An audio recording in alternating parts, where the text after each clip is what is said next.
talk about the constant variety of sport, you'll certainly see it today on Wide World as we span the globe from California to Switzerland by way of Mexico and Columbus, Ohio. You're in Pomona, California right now at the Winternational Drag Racing Championships. You'll see them today.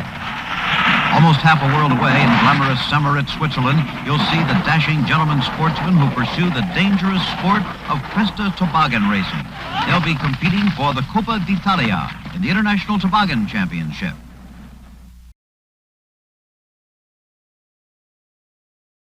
5.5 million spectators last year with prize money $2 million. Good afternoon, I'm Bud Palmer. As Jim McKay mentioned, this is truly a wide world of sports, spanning the globe with a variety of sports. Now, I'm in Pomona, California, located some 33 miles east of Los Angeles for the 12th Winternational Drag Racing Championships. We had 750 entries, with vying for over $250,000 in prize money. Now, we'll be concentrating on the top three classes. The top fuel eliminator class, we expect speeds of around 230 miles an hour. Funny cars, speeds of around 212 miles an hour.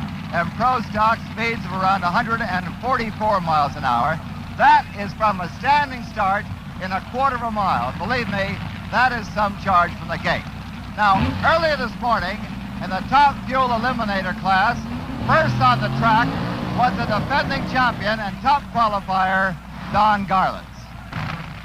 In the near lane, Big Daddy Don Garlitz had the best qualifying time, 228 miles per hour, facing Jim Warren on the outside, who qualified 17th.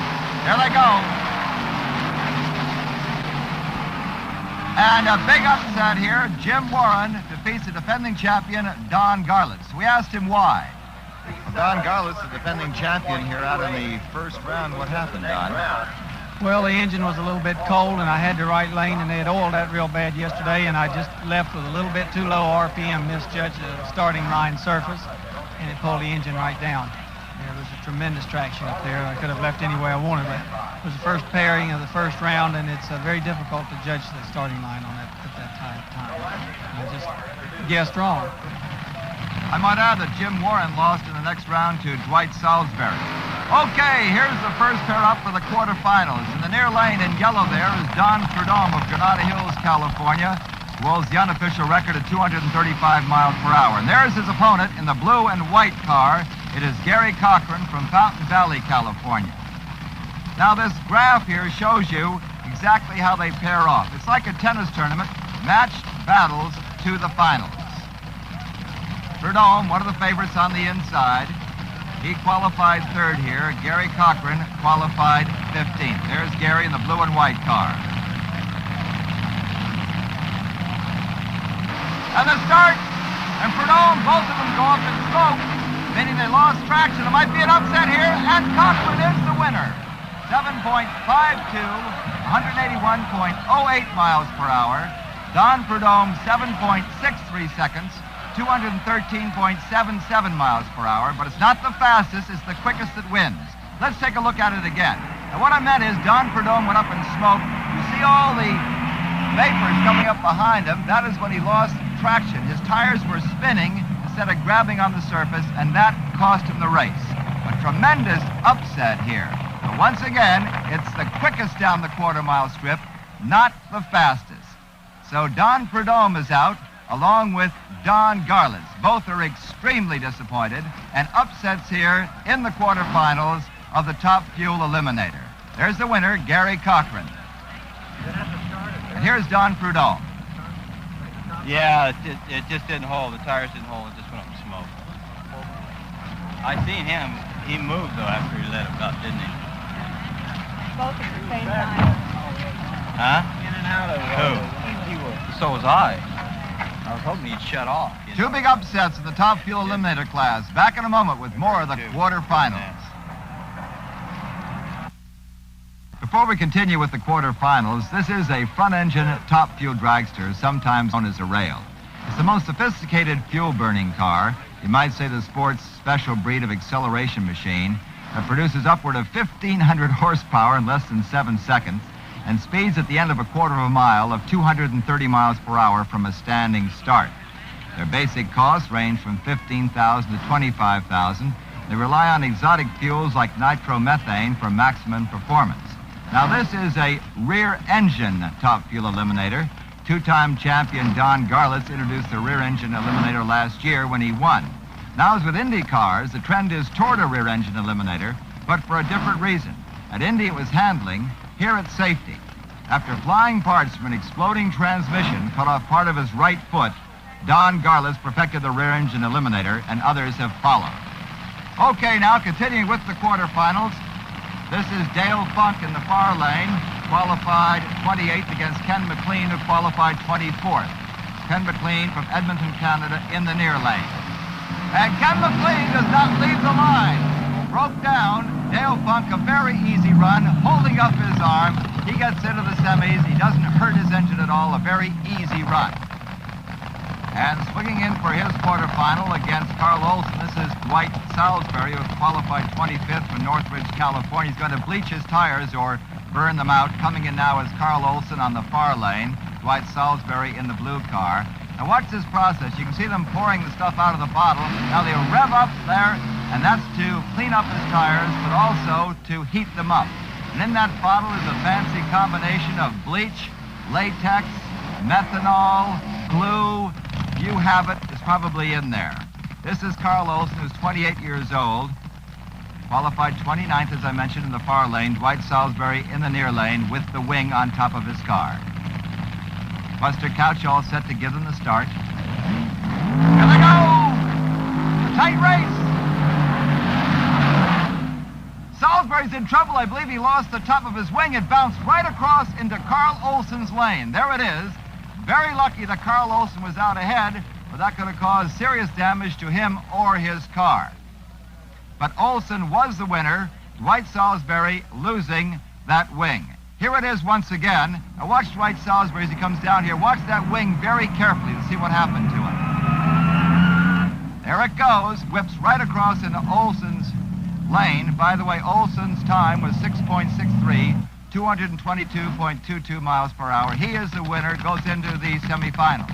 Now we have Dennis Baca from Walnut Creek, California. He was the second top qualifier here with a speed of 231 miles per hour. He's in the blue and gold helmet, once again burning out his tires. And he'll be against Don Moody, who has the white helmet on here from Westchester, California. He qualified 6th at 228 miles per hour. That's Moody with the white helmet, Baca with the blue helmet. Baca's very confident, said his clutch is working beautifully. Expects to really go a far way in this top eliminator championship here at Pomona. There are the starting signals. Watch for the green. There it is. They're off. Dennis Baca's out ahead. A beautiful start. Moody's in trouble. He's swerving all over the track. And Moody is on fire. He'll get out of that car as quickly as he can because the nitro could really explode. But there is the beauty of a rear-engine car. The fire is behind him, not in front of him. Dennis Baca, the winner, 6.56, 231.95 miles per hour. How'd you run it, Dennis? Just perfect. Like it hadn't even run yet. It's in good shape.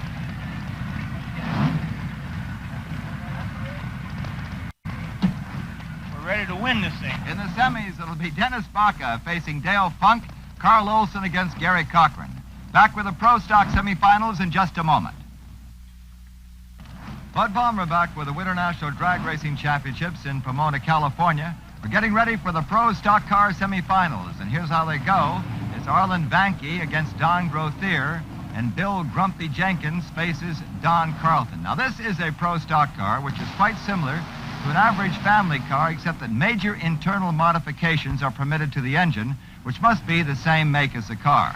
Oh, you can replace such items as the hood and fenders with lightweight components, but the steel body shell must be retained, and there's the all-important tachometer. These cars move up to 140-mile-an-hour range in 1/4 of a mile. And here's something unique, the wheelie bars to keep the front end from rising too high. A beautiful-looking piece of machinery. And here's Arlen Vanke of Akron, Ohio. He'll be in the far lane in yellow. He's facing Don Grothier in this red, white, and blue car from Oklahoma City, a former champion here. Here we go. There's the yellow and the green, and they're off. A good start, tight race.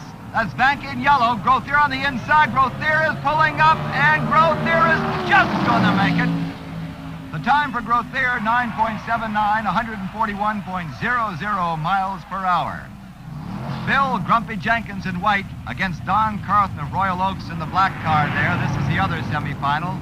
Bill, a former champion here in a light car with a small V8. They're all set to go. There's the start. They're off. A beautiful start by Bill Jenkins. Carthen's coming after him. Looks like Jenkins all the way. And he's the winner, 9.70, 140.62 miles per hour. So it's Jenkins and Grothier in the final rounds of the Pro Stock. Right now, let's switch to the quarterfinals of another class, the funny cars. And here are the quarterfinal pairings. These cars hit speeds of 214 miles an hour, cost as high as $30,000. Now to the bleach box. After cleaning and heating his tires comes Pat Foster. That's his opponent in the blue car, Tom McEwen. This is Pat on the far lane in the red car. He was the top qualifier, 212 miles per hour. And Tom McEwen qualified fifth. Foster from Tarzana, California. Tom McEwen from Fountain Valley, California. Moving up to the start. Going to be coming up momentarily. There it is. Tom McEwen's off first. Pat Foster's trying to catch him with the red car. Pat Foster's coming up, and at the finish, it is Pat Foster. 6.69 is the time. 220.04 miles per hour. Here come the next quarterfinalists. That's Roger Lindemood.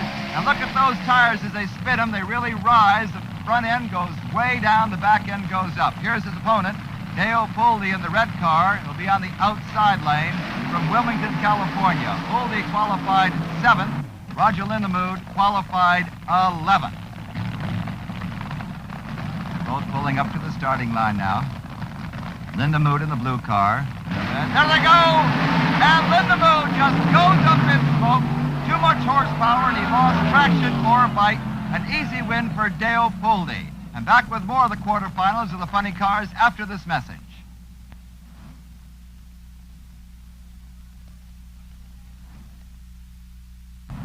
Before we continue with the funny car quarterfinals, I'd like to say that funny cars are a sophisticated exotic fuel dragster masquerading as a family car.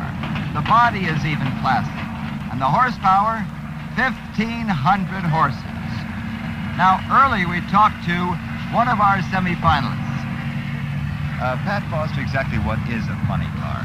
Well, the name funny car derived, in 1965, where we started altering the wheelbases on some of the stock cars, that they just had something that made people say, boy, that car looks a little funny. Basically, the controls inside of the car are such that this is your rear wheel brakes, your hand brake system here.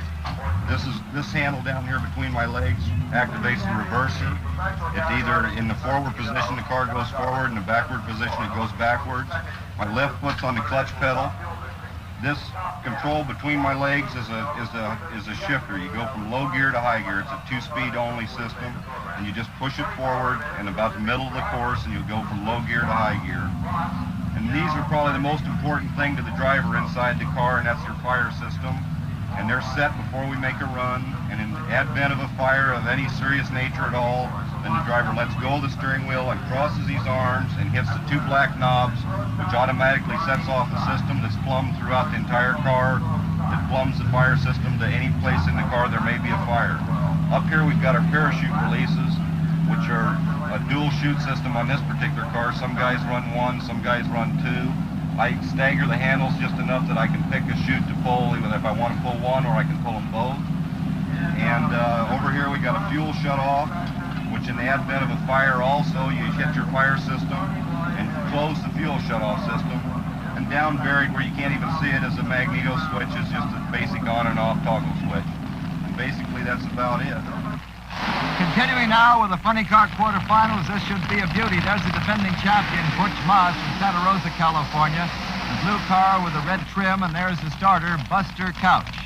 And Butch Moss will be facing Ed the Ace McCullough. That's McCullough from Clovis, California, winner of the 71 National Funny Car class. Approaching the starting line. That's Moss on the near side. And there's the start. They're off fairly equally, a very close race. And it looks like McCullough takes the lead. McCullough wins it. His time, 6.65, 217.91 miles per hour.